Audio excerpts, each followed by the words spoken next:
kalau satu hari malaikat Jibril datang menasihati Rasulullah sallallahu alaihi wasallam, yang artinya juga menasihati kita semua. Apa kata malaikat Jibril kepada baginda Nabi? Ya Muhammad, ish ma syi'ta fa innaka mayyitun. Hai Muhammad, hiduplah semau kamu, tapi jangan lupa kamu pasti akan mati. Kalau memang dilarang tidak terlarang, dicegah tidak tercegah, kamu mau melaksanakan hidup menurut maumu sendiri, persilahkan, hiduplah menurut mau dan gayamu. Tapi jangan lupa, fa innaka mayyitun, satu saat kau pasti bakal mati. Dan mati itu bukan akhir dari segalanya, dia babak baru bagi kehidupan selanjutnya. Silakan hidup menurut maumu, tapi jangan lupa kau pasti akan mati. Wa'mal ma syi'ta fa innaka majziyun bih. Kerjakan apa saja yang kamu mau. Kalau kau mau menghalalkan segala macam cara, persilahkan halalkan segala macam cara. Tapi jangan lupa kau akan mendapat balasan dari seluruh amal perbuatanmu. Wa ahbib ma syi'ta fa innaka mufariquhu. Dan cintailah apa saja yang mau kau cintai. Kau cintai anak istrimu, silahkan. Kau cintai harta bendamu, tafadhal. Kau cintai tanah airmu, kau cintai pangkat dan jabatanmu, persilahkan. Tapi jangan lupa, fa innaka mufariquhu, kau pasti akan berpisah dan akan meninggalkan segala yang kau cintai itu. Apa artinya ini buat kita? Ternyata sesudah maut datang menjemput kita, ada kehidupan sesudah hidup yang sekarang ini.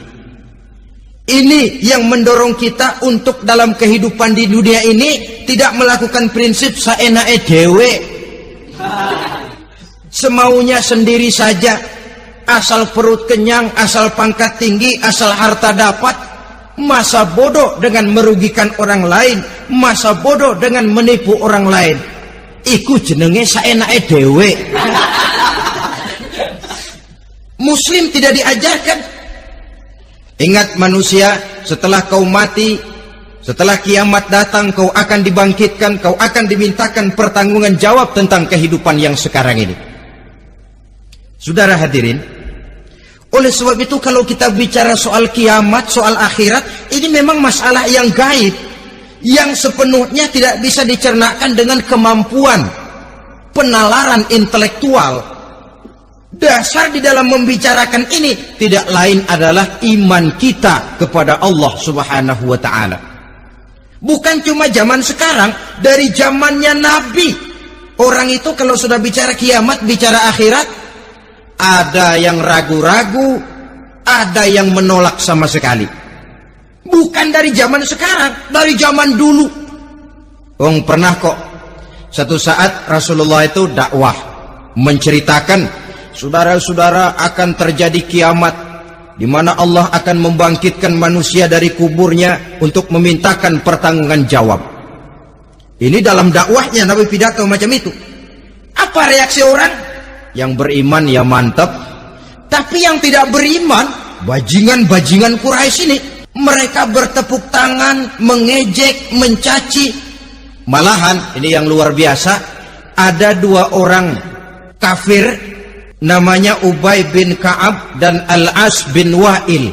Mendengar pidato macam ini, mereka buru-buru pulang ke rumah. Ngapain? Ngambil pacul, lalu berangkat nyari kuburan tua. Dia gali itu kuburan, tulang-tulangnya diangkut, dibawa ke depan Nabi. Ya Muhammad, tulang-tulang yang udah hancur begini, siapa yang bisa ngidupin lagi? Yang macam-macam aja kamu Muhammad, nggak rasional, nggak masuk akal. Allah menjawab, apa kata Allah? Wa daraba lana mathalan wa nasiya khalqah, qala man yuhyil 'izama wa hiya ramim.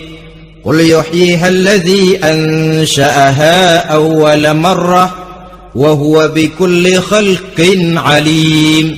Mereka memberikan perumpamaan kepada kami, kata Allah. Mereka melupakan asal kejadiannya. Mereka bertanya, siapa yang sanggup menghidupkan tulang belulang yang sudah hancur kayak begini? Qul yuhyiha allazi ansha'aha awwala marrah. Katakan kepada mereka Muhammad, yang akan menghidupkannya adalah Dia yang telah menciptakannya pertama kali dulu. Kalau Dia sanggup menciptakan, Dia tentu lebih sanggup lagi untuk mengembalikan reproduksi ciptaan itu sebagaimana semula. Yang paling kasihan yang ragu-ragu. Akhirat itu ada apa enggak sih? Kiamat itu ada apa enggak sih? Lantaran ragu-ragu, terombang-ambing dia antara harapan dan putus asa, antara kenyataan dan idealisme. Ada yang buta sama sekali 100% terhadap keadaan-keadaan sesudah mati. Perhatian mereka hanya tercurah kepada kehidupan sebelum mati. Yang mereka perhatikan siang dan malam tidak lebih daripada urusan perut. Pergi pagi, pulang sore, peras keringat, banting tulang.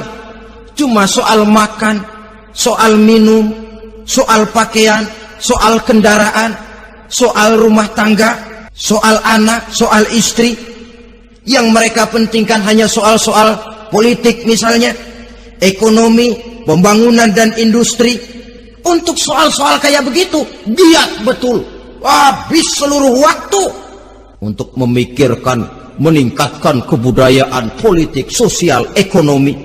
Kadang-kadang kurang tidur, kurang istirahat, berkeliaran ke sana kemari ke tempat yang jauh-jauh. Sampai-sampai kadang-kadang terkena stres, penyakit darah tinggi, ginjal, lever, untuk memikirkan hal-hal yang semata-mata karena dunia saja. Lantas boleh jadi mereka mendapatkan kekayaan yang berlimpah ruah, mendapatkan kedudukan yang tinggi, nama yang semerbak, dikenal orang di barat dan di timur, di utara dan di selatan. Tetapi alangkah kecewanya mereka jikalau datang ajal menjemput nyawa, mati mereka, meninggalkan harta yang banyak, nama yang masyhur. Mereka disebut dengan jasa-jasanya.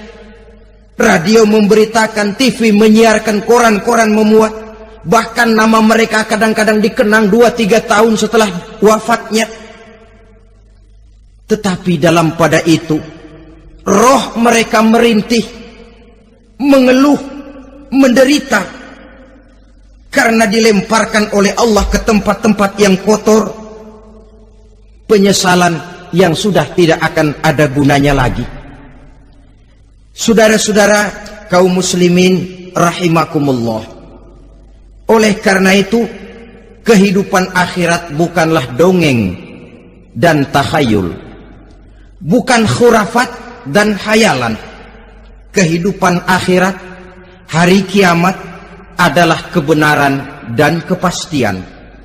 Dalam surah Al-Hajj ayat ke-7, Allah Subhanahu wa taala menyatakan, wa anna as-sa'ata atiyatun la raiba fiha wa anna Allah yab'atsu man fil qubur. Dan bahwasanya kiamat itu sesungguhnya adalah sesuatu yang pasti dan tidak ada keraguan-raguan lagi di dalamnya. Dan bahwasanya Allah sungguh-sungguh akan membangkitkan manusia dari kuburnya